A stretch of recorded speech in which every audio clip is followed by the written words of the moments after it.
O pior barulho do mundo não é o alarme de manhã, é a campainha tocando inesperadamente quando a única cadeira livre da sala tá soterrada sob 3 meses de roupa limpa e não dobrada.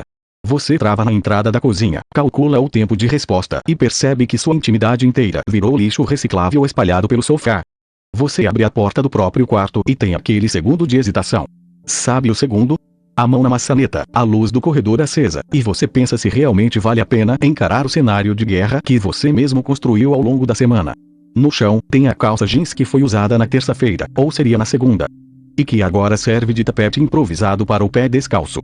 Na cadeira da escrivaninha, a blusa que não está suja o suficiente para ir direto para o cesto de roupas, mas também não está limpa o bastante para voltar para o armário, vive um limbo existencial, empilhada junto com correspondências abertas e um copo de água com a borda empoeirada. É impressionante como a gente consegue conviver com o caos milimétrico da nossa própria bagunça. Você sabe exatamente onde o carregador de celular está soterrado debaixo da pilha de cadernos velhos. Você desenvolve um sistema de navegação às cegas no escuro que se desvia da extensão elétrica enrolada no canto. Para você, dentro daquele ecossistema particular, existe uma ordem secreta. Até que toca a campainha. E não é qualquer campainha. É aquela visita inesperada. Um amigo que mandou mensagem avisando que estava na rua de baixo, ou um parente que resolveu aparecer sem avisar com um bolo de padaria na mão. Nesse exato microsegundo, o seu cérebro sofre um curto-circuito digno de uma comédia pastelão. A sua casa deixa de ser o seu refúgio confortável e se transforma num cenário de julgamento sumário. Sabe aquela cena clássica em Toy Story, quando Andy grita que está chegando e todos os brinquedos congelam instantaneamente, fingindo ser objetos inertes enquanto a alma deles está em pânico absoluto? É exatamente assim que a gente se sente quando alguém ameaça entrar no nosso quarto bagunçado. Você dá um pulo da cama, recolhe 3 dias de louça acumulada na mesinha de cabeceira, usando os braços como pá, chuta a pilha de sapatos para debaixo da cama com a ponta do pé e tenta fechar a porta do guarda-roupa, rezando para que nenhuma avalanche de casacos caia lá de dentro para desmascarar a farsa. A vergonha de ter o quarto exposto para o olhar alheio não é sobre a poeira em cima da estante. É porque a bagunça física tem o péssimo hábito de parecer uma confissão pública. O cômodo desarrumado grita para o mundo aquilo que a gente tenta esconder de todo mundo, inclusive de nós mesmos. Que a cabeça está meio fora de prumo, que as prioridades estão atropeladas e que a gente está dando conta da vida na base do improviso e da força do ódio. O filósofo alemão Arthur Schopenhauer dizia que o mundo é a nossa representação. Para ele, o espaço ao nosso redor é um espelho gigantesco que reflete o estado da nossa vontade e da nossa mente. Esse Schopenhauer era um cara pessimista, especialista em olhar para a fundura dos nossos incômodos. Se ele entrasse no quarto com a cama desfeita desde quarta-feira e fones de ouvido embolados parecendo um ninho de passarinho, ele provavelmente ia suspirar fundo e dizer o que a gente tem preguiça de admitir. O caos de fora é só o espelho em alta definição do barulho que está aqui dentro. Porque é muito curioso notar como a gente limpa a casa quando recebe visita, mas raramente faz uma faxina dessas quando está sozinho. Sozinho, a gente tolera poeira.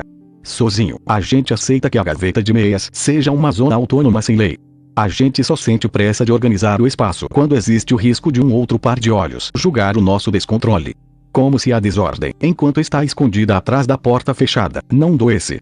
Só que ela dói, de um jeito sutil e contínuo.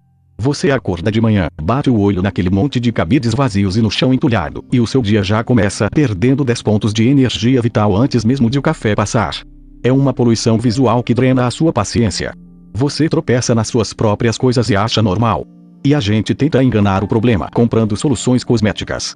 A gente assiste a vídeos na internet de pessoas minimalistas que guardam tudo em potinhos transparentes etiquetados com letra bonita, parecendo um laboratório farmacêutico. Você pensa, é isso, vou mudar de vida. Compra 3 caixas organizadoras na internet, elas chegam pelos correios. Você abre a caixa de papelão, coloca as caixas em cima da cama, e aí a caixa nova vira mais um item acumulado no meio da bagunça, porque você teve preguiça de montar as divisórias. A vida real não cabe no catálogo de loja de decoração. A vida real tem restos de fita adesiva colados na parede, livros empilhados que você prometeu ler no ano passado e aquela fronha de travesseiro que manchou de tinta de caneta e você continua usando porque tem preguiça de comprar outra. O problema nunca foi a falta de espaço ou a preguiça de passar um pano úmido no móvel. O problema é que organizar a matéria exige encarar o que motivou a desordem. Porque a gente acumula tanto? Porque a gente deixa as coisas se acumularem até virar uma avalanche intransponível. A verdade é que deixar o quarto virar um depósito de coisas inacabadas é uma forma de autodefesa preguiçosa. A gente cria um ecossistema próprio no meio daquela zona.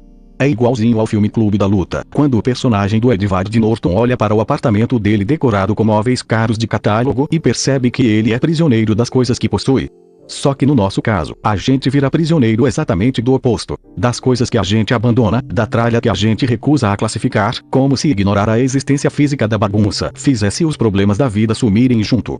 Você não arruma o quarto porque, no fundo, tem medo de descobrir o que sobrou de você embaixo daquela montanha de casacos e cabos enrolados. Mexer naquilo significa admitir que o tempo passou, que você comprou coisas que não precisava, que guardou bilhetes de pessoas que já sumiram da sua rota e que a sua rotina virou esse caos que acumula pó nos cantos. Aí surge o pânico supremo da vida moderna, a visita inesperada. Aquela mensagem no WhatsApp dizendo tô passando aqui perto, posso subir? Nesse exato segundo, o teu cérebro sofre um curto-circuito digno de uma central nuclear em colapso. É hora da manobra de emergência, que tem a mesma energia caótica da cena de O Alto da Compadecida em que João Grilo e Chicó tentam esconder o cachorro enterrado com honras. Você entra em um estado de aceleração mística. Em 3 minutos, você recolhe tudo o que está espalhado pela casa e empurra para dentro do armário, rezando para que a porta resista à pressão dos objetos comprimidos. Você enfia a roupa suja embaixo da cama, joga os papéis espalhados dentro da gaveta da cozinha e senta no sofá fingindo uma serenidade bizarra, respirando fundo com o coração na boca, parecendo que acabou de desarmar uma bomba com fio errado. A casa está impecável na superfície, mas você sabe que se alguém abrir qualquer porta do móvel, vai rolar uma avalanche cinematográfica.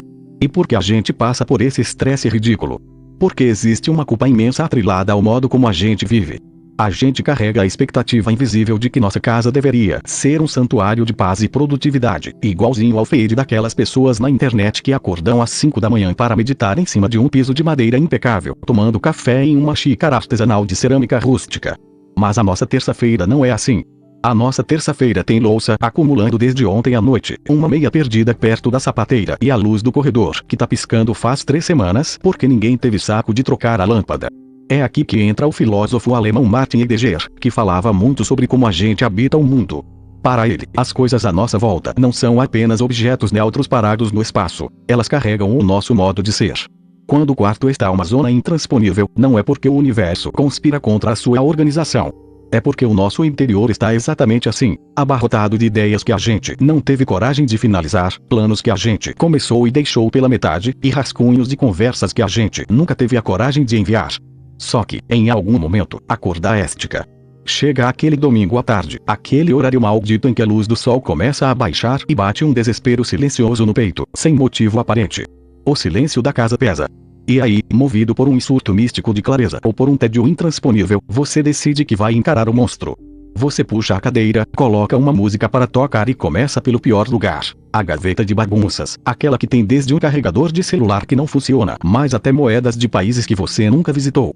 À medida que você vai tirando as coisas, limpando o pó e jogando fora o que não serve mais, acontece um fenômeno curioso. A cabeça vai clareando junto. Não é porque a limpeza tem poderes mágicos ou porque o Feng Shui resolveu a sua biografia.